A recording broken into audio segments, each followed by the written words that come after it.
C'est un moment favorable. Gloire à Dieu. Il y a la présence de Dieu parmi nous. Alléluia. Gloire à Dieu. Je bénis Dieu pour ces cantiques chantés à sa gloire. Alléluia.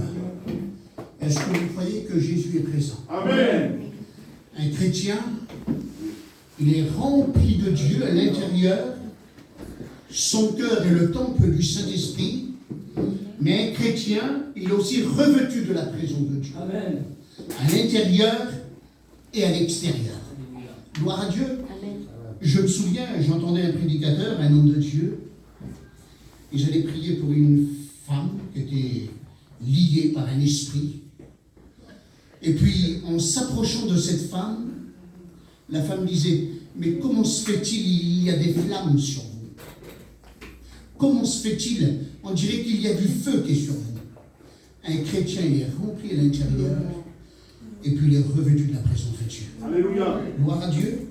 Je bénis le nom du Seigneur. Il y a quelques jours, je faisais ma tournée, et puis en frappant devant une porte, une personne ouvre la porte, une femme, d'une cinquantaine d'années, soixantaine d'années, et je la regarde, et elle me dit, monsieur, je n'ai rien à faire, je suis locataire. Et puis j'ai vu que c'était une voyageuse, je dis, vous êtes chrétienne? Et tout de suite, elle me regarde et je vois quelque chose qui se passe dans son regard. Elle me dit, oui, je suis chrétienne. Et vous aussi? Je dis, ouais, je suis pasteur. Et j'ai vu que des larmes commencent à couler de ses yeux. Elle me dit, je priais Dieu pour qu'un pasteur vienne me voir.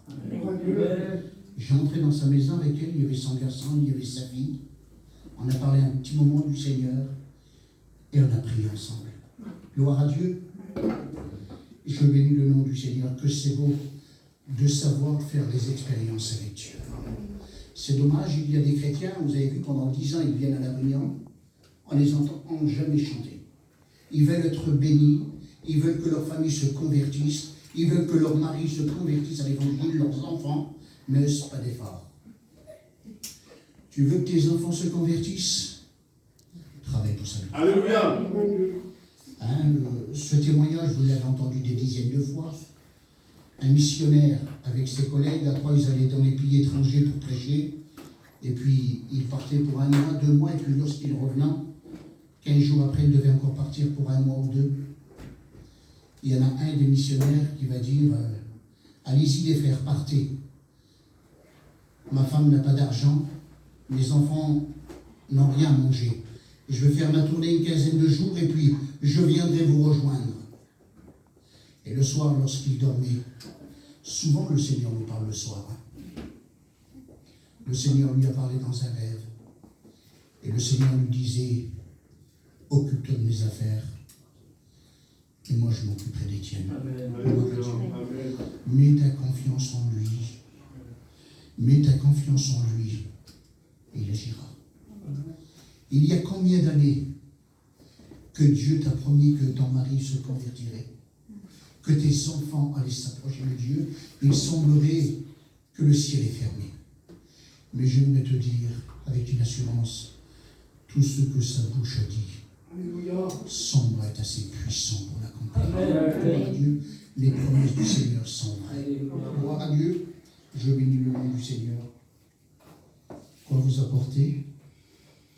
J'avais une petite pensée et je voulais parler du désert.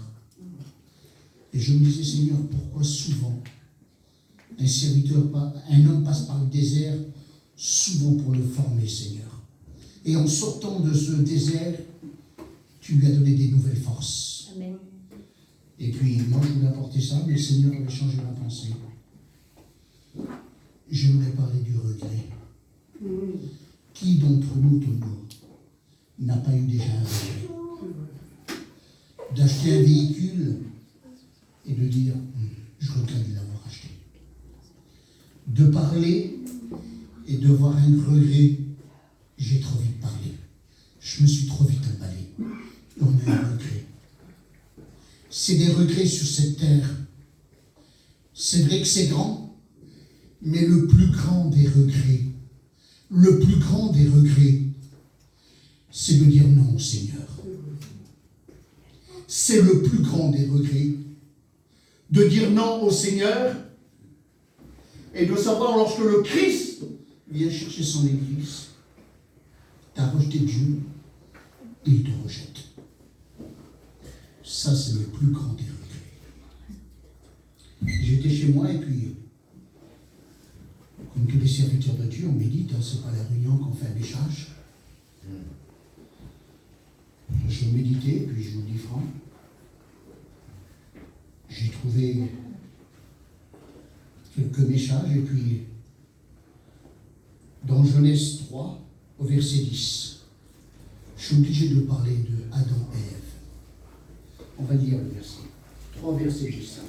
Écoutez ce qu'il nous est dit.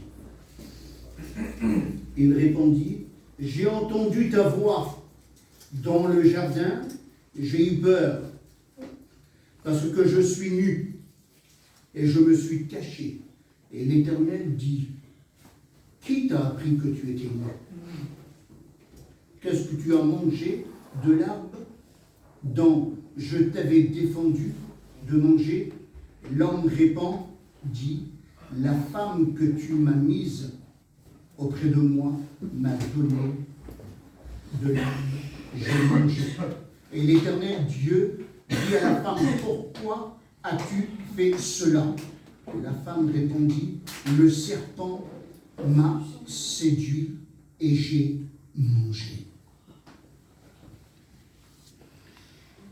J'ai réfléchi beaucoup et je me disais, voilà que Adam, le premier homme, le premier humain sur la terre, Dieu le créa et l'homme devient le gardien des choses de Dieu.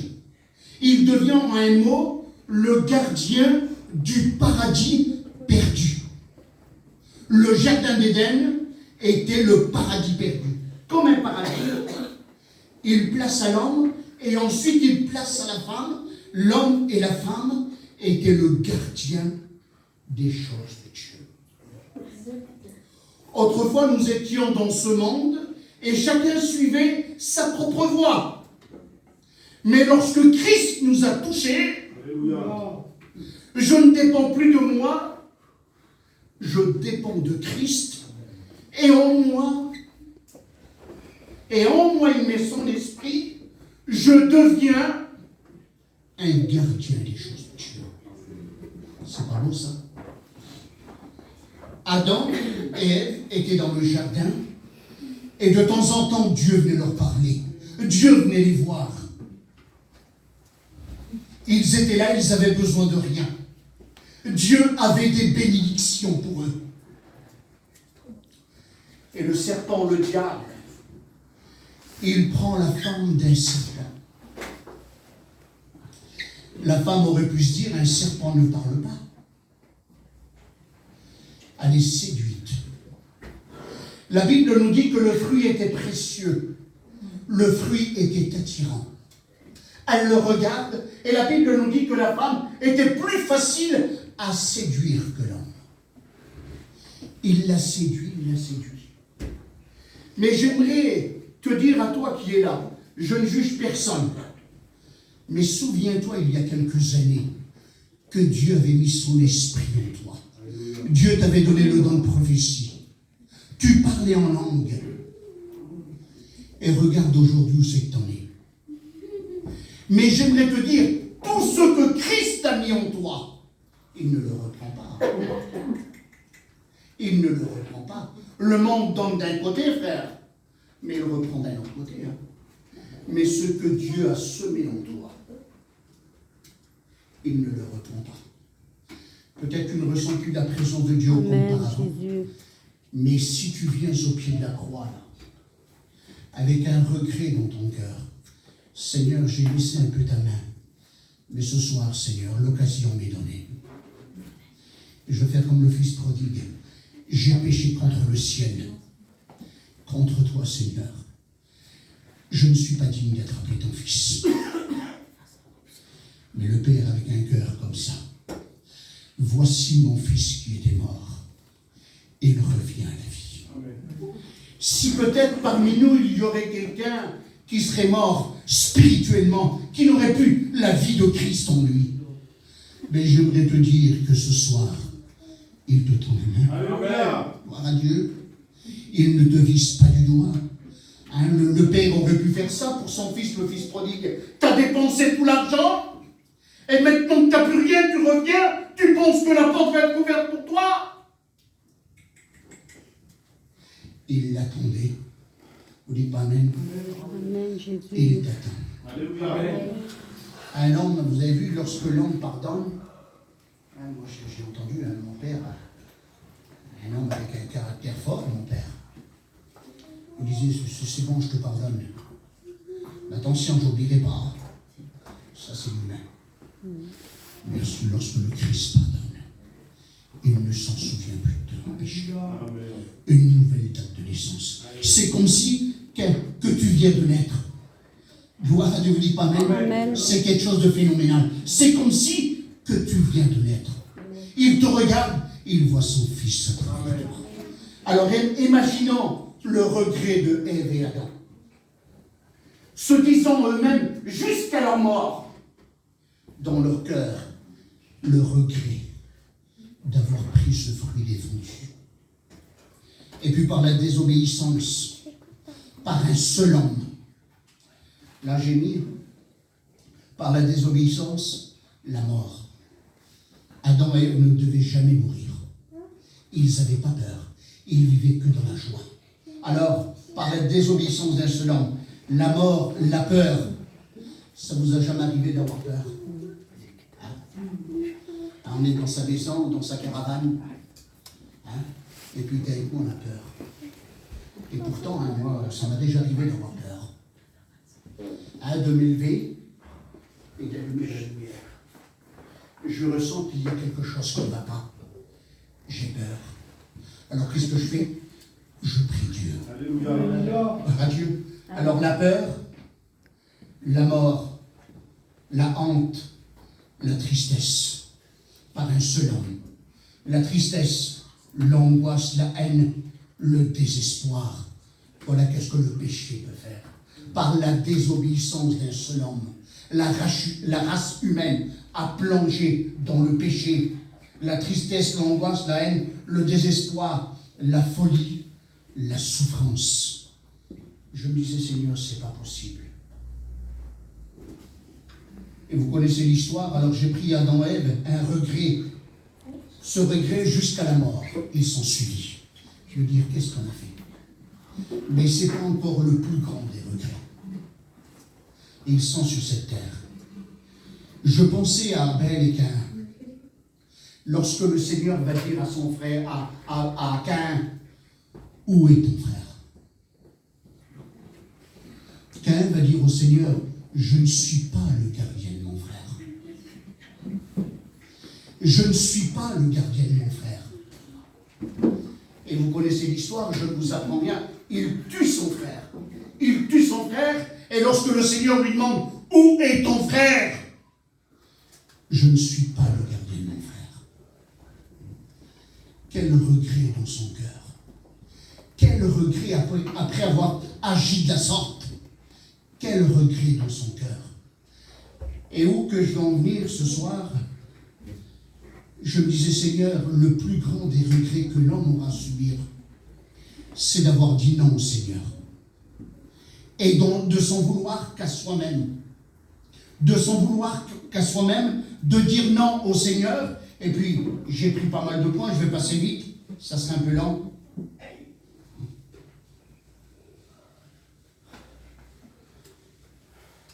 Voilà, Seigneur. Alors là, j'ai mis par un seul homme. Car le péché est collé à la peau de l'homme, et le péché est coulé dans le sang de l'homme. Qui pourra? L'homme ne pourra jamais s'en libérer par lui-même, car l'homme est né tout entier dans le péché.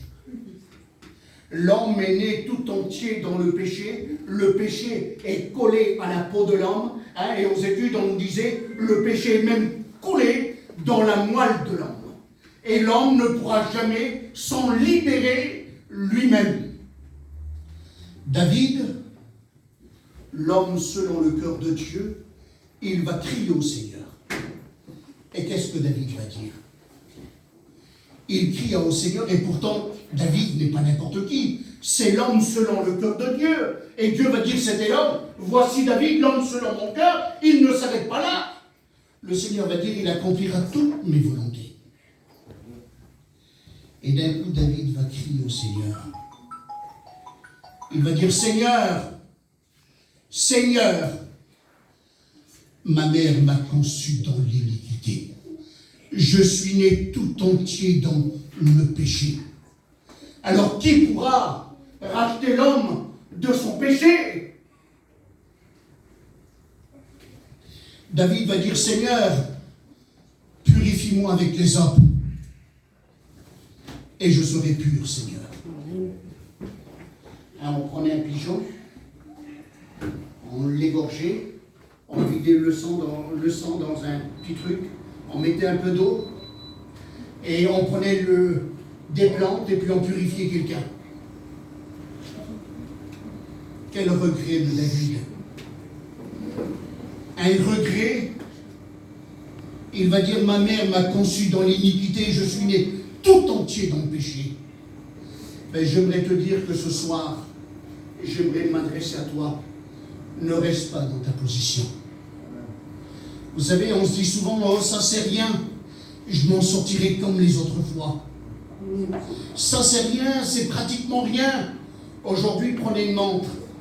Je vais prendre un grain de sable, mettez-le dans son cœur, la montre.